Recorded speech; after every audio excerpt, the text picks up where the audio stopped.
service to our country and for your stamina here today.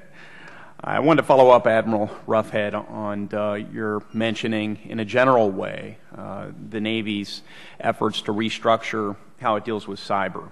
And I would like if you could specifically speak to the current status of the 10th Fleet and its interface with other entities within DOD or within the Department of the Navy with respect to cyber, and whether those relationships are now clarified.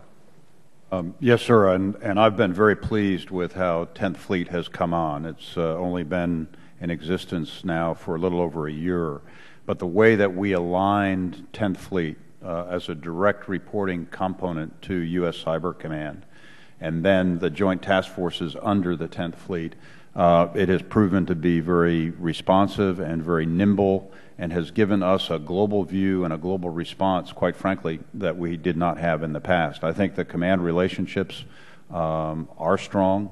I have empowered the 10th Fleet commander budgetarily in ways that I have not done with other fleet commanders, so they can move much more quickly, he can respond much more quickly. I believe that the dialogue and the interaction, the coordination that takes place among the service components is also going very well. So I think it's I'm very pleased with what I see. Thank you, Admiral.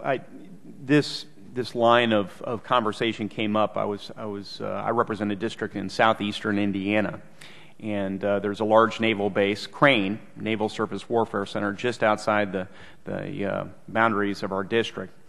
There is a great electronic warfare component to the services they offer there, but they're also quite skilled in some different cyber areas.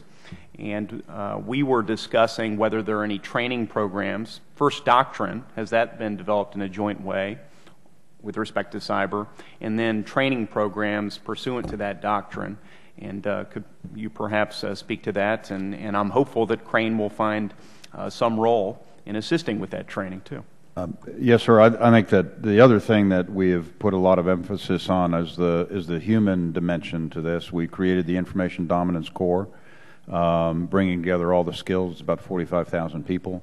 We in the Navy have the Center for Information Dominance, essentially the schoolhouse for all of the services down in the Pensacola area for the Navy.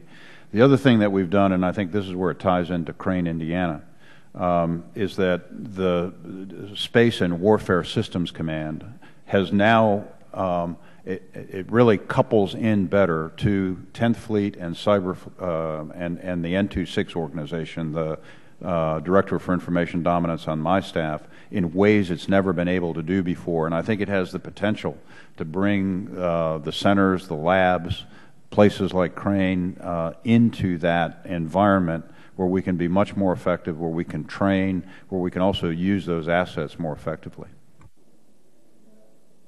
Thank you, Admiral. One final follow-up here. If our Navy and I say naval service, especially as a Marine myself, if our Navy and Marine Corps were to have a Pearl Harbor level cyber attack, so to speak, would we be able to reconstitute our capabilities in a short period of time, or is there some methodology, some apparatus out there for us to continue operations even after having absorbed such an attack? I think that that was one of the reasons why we restructured ourselves, why we created the 10th Fleet, was to be able to respond and be much more nimble and agile. I think it would be, there's probably not one definition of a Pearl Harbor type cyber attack. If it's regional, clearly we have the redundancies globally to be able to respond to that. If it's at a particular system or network, I believe that we have redundancies to be able to accommodate that. Would there be effects? Absolutely. But that's why we put in place the structures that we have. And as you know, this is really an evolving area. But I believe that how we've postured ourselves organizationally and with our talent today and the young sailors that do this, they're absolutely eye-watering.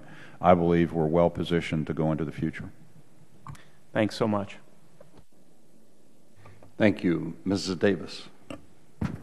Thank you, Mr. Chairman, and thank you to all of you for your service.